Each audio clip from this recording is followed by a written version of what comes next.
उतनी नहीं है जितनी हमारी रिक्वायरमेंट है, हमको स्ट्रेंथ थोड़ी और ज़्यादा चाहिए। इंडिया विक्स आया हुआ है लाल निशान में, करीब 1% नीचे है, हालांकि ये भी बहुत ज़्यादा नीचे नहीं आया, इसको भी 15 के नीचे आ जाना चाहिए। एडवांस डिक्लाइन की रेशो सुबह के मुकाबले थोड़ी बेहतर हुई है, यानी कि ट्रेड ग्रिप में ले रहा है। इसके अलावा एक सॉफ्टवेयर की हेल्प से मैं अभी आपके सामने रखूं तो मैं ये नंबर्स बता सकता हूं कि कितने लोग नीचे की तरफ धकेल रहे हैं और कितने लोग ऊपर की तरफ से। ये एडवांस डिक्लाइन के नंबर आप जस्ट रिवर्स होते देख रहे हैं। सुबह करीब 60-70 शेयर्स डिक्लाइंस में थे, एडवांसेस में थे, अब वो डिक्लाइंस में तब्दील हो गए और एडवांसेस की संख्या बढ़ी है। इसका पूरा का पूरा क्रेडिट जाता है काफ़ी हद तक, मैं बोलूँगा, इंडिया विक्स को। इंडिया विक्स के जैसे नीचे आया, एडवांस डिक्लाइन ठीक हुई है और मार्केट धीरे धीरे करके रोक रहा है। बट क्या खतरे के बादल टल गए हैं? तो मेरा उसका जवाब है ना। और मैंने आपको सुबह भी वो लेवल्स बताए थे, जब तक 50-500 आप लेवल पार नहीं करते, 23,800 को पार नहीं करते, तब तक दिक्कत है।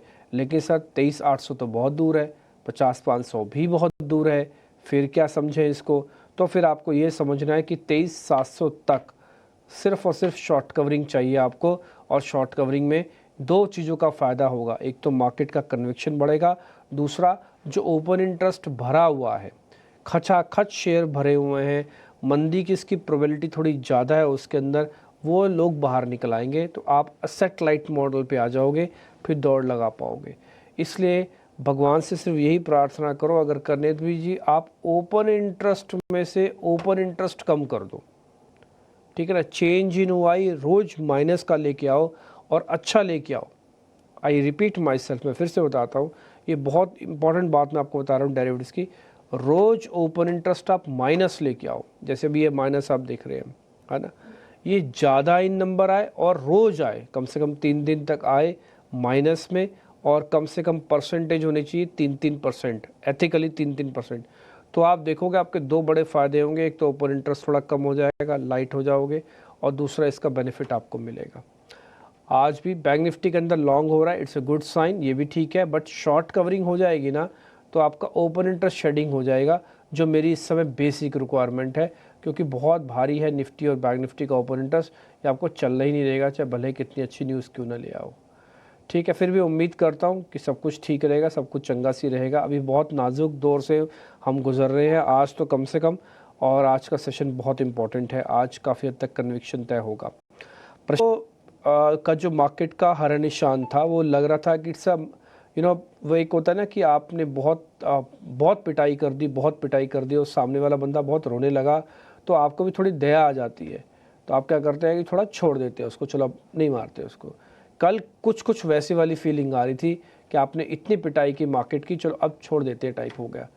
क्या ये जो सहानुभूति है, ये मार्केट के अंदर बहुत दिनों तक चलेगी, बहुत तेजी से ऊपर होगा? डाटा ठीक लग रहे हैं आपको?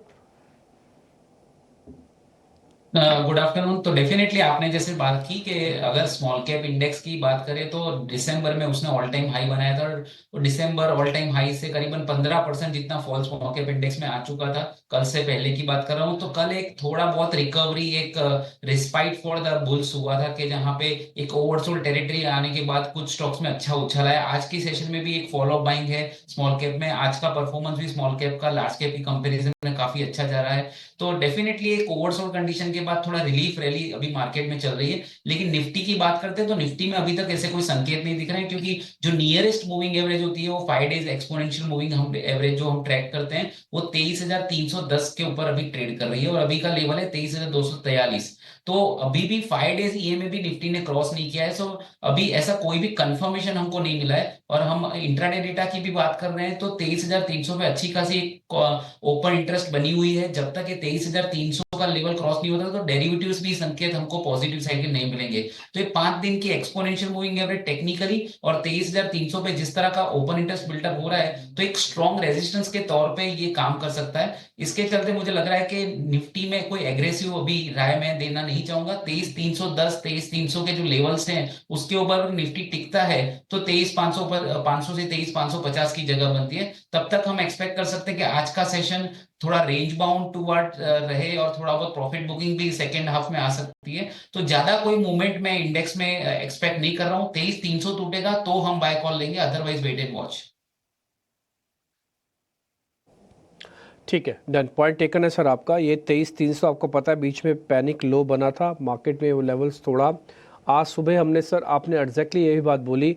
आज सुबह जब हम बैठे थे तो हमने यही चार्ट दिखाया था निफ्टी का, और उसमें हमने 23,300 की इंपॉर्टेंस बताई थी कि 23,300 बहुत इंपॉर्टेंट लेवल्स हैं। आपने सही बात बताई कि फ़िलहाल जब तक 23,300 नहीं आ जाता, ऊपर नहीं आ जाते, तो पूरी तरह से दिक्कत ये या कहें कि खतरा टलेगा नहीं। 1 मिनट के लिए चला चार्ट दिखाएंगे हमारे, तो उसके अंदर जो सुबह हमने आपको ड्रॉ करके दिखाया था एज इट इज़ विनय भाई, वही बात आपके सामने रख रहे हैं। ये जो डॉट डॉट वाली सुबह लाइन थी, ये 23,300 की लाइन है। इसके नीचे जो है वो सब एक्स्ट्रॉर्डनरी टूटा, यहीं तक ही टूटना चाहिए था मार्केट को, स्ट्रॉन्ग पुल बैक आना चाहिए था, बट इसके नीचे गए हैं। तो जब तक हम इसके ऊपर आके ठीक नहीं हो जाते तब तक ठीक नहीं समझे जाएंगे। फिलहाल कोशिश कीजिए और उम्मीद कीजिए और भगवान से थोड़ी प्रार्थना भी कीजिए। निफ्टी बैंक पे कुछ आप कहना चाहेंगे विनय? बैंक निफ्टी ने पिछले 2 दिन में अच्छा परफॉर्म किया था। निफ्टी की कंपैरिजन में हमने काफी स्टॉक्स में एक अच्छी बाइंग भी देखी थी। तो बैंक निफ्टी में डेफिनेटली रिलेटिव सेटअप बेटर है अभी के हिसाब से, पर पिछले 2 दिन में अच्छा खासा पुल बैक भी आ चुका है। तो जहां तक बैंक निफ्टी की बात करें तो मुझे लग रहा है कि करीबन करीबन 4900 टू 49,200 के आसपास एक शॉर्ट टर्म रेजिस्टेंस, एक इंट्राडे रेजिस्टेंस है। तो 49,200 के ऊपर जाता है, स्पॉट लेवल की मैं बात कर रहा हूँ, तो इसमें एक फर्दर बाइंग की पोजीशन बनेगी। Higher higher top higher bottom formation definitely है। कल से लेके जब भी डिप आती है बैंक निफ्टी में, तो नीचे के लेवल पे डिमांड इमर्ज होती है और एक हायर बॉटम पे कन्वर्ट होता है। बट देखते हैं कि ये कब तक टिकेगा। मुझे लग रहा है कि अभी थोड़ा एज ऑफ नाउ निफ्टी की तरफ से कोई कंफर्मेशन नहीं मिल रहा है। जैसे ऑब्जर्वेशन आजकल निफ्टी में जिस तरह से वीकली एक्सपायरी के मूव हम देखते हैं, क्योंकि तो वो ज्यादातर इंडिकेशन देता है। तो जब तक ये निफ्टी में 5 डेज ये मैंने निकलता नहीं है, तो बैंक निफ्टी में भी एक रिवर्स व्यू या उसी साइड पे व्यू लेना नहीं चाहूंगा। Let us wait for Nifty to cross 23,300 decisively, then only we will take a position. Till then bank Nifty में भी अभी हालांकि सेटअप अच्छा है, बट वेट एंड वॉच की अप्रोच में यहाँ पे सलाह दूंगा। ठीक है, पॉइंट टेकन है। वेट एंड वॉच यहाँ पे भी करना है, निफ्टी पे भी वेट एंड वॉच करना है, और उसकी वजह है एग्रेशन की थोड़ी कमी, मार्केट के अंदर फटाफट लेवल्स ना अचीव करना जल्दी जल्दी।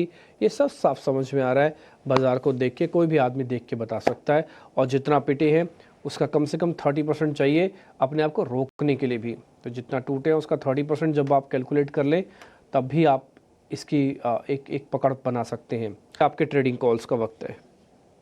मुझे ऐसा लग रहा है कि मेटल एंड माइनिंग स्पेस एक अच्छा परफॉर्मेंस दिखा सकता है, क्योंकि हमने पिछले दिनों कल से लेके आज में एक डेवलपमेंट देखा है कि थोड़ा डॉलर इंडेक्स में नरमाश हुई है। तो डॉलर इंडेक्स 110 से 109 के आसपास आया है। तो थोड़ा बहुत एक इवेंट भी या सीपीआई के डेटा भी आने वाले हैं, तो जो स्टॉक्स काफी अच्छा गिर चुके हैं उसमें एक थोड़ी शॉर्ट कवरिंग रैली हो सकती है। तो कोल इंडिया एक ऐसा स्टॉक है जो ओवरसोल्ड था और पॉजिटिव डाइवर्जेंस ऑसिलेटर्स पे दिख रहे हैं। तो कोल इंडिया का जनवरी का फ्यूचर में 378 पे रिकमेंड कर रहा हूँ, स्टॉप लॉस 372 पे होना चाहिए, और अपसाइड में 388 का टारगेट एक्सपेक्ट कर रहा हूँ। सेकंड पिक भी मेरी मेटल स्पेस में से वो हिंडाल्को। तो हिंडाल्को में भी एक पॉजिटिव डाइवर्जेंस है। कल का सेशन अच्छा था, हिंडाल्को ने अच्छा परफॉर्म किया। आज फॉलो बाइंग आ सकती है। आज हालांकि इतने अच्छे रिटर्न्स आज के सेशन में नहीं है, लेकिन कल की जो कैंडल बनी थी और जिस तरह से रिवर्सल देखा था वो आगे कंटिन्यू हो सकती है। तो जनवरी का फ्यूचर हिंडाल्को का ले सकते हैं 593 594 के करीबन। 585 का स्टॉप लॉस में रिकमेंड कर रहा हूँ, और अपसाइड में 610 का टारगेट में दे रहा हूँ। दोनों लॉन्ग कॉल हैं, दोनों मेटल्स एंड माइनिंग सेक्टर से बिलोंग करते हैं। तो कोल इंडिया और हिंडाल्को जनवरी का future with strict stop loss which I have mention.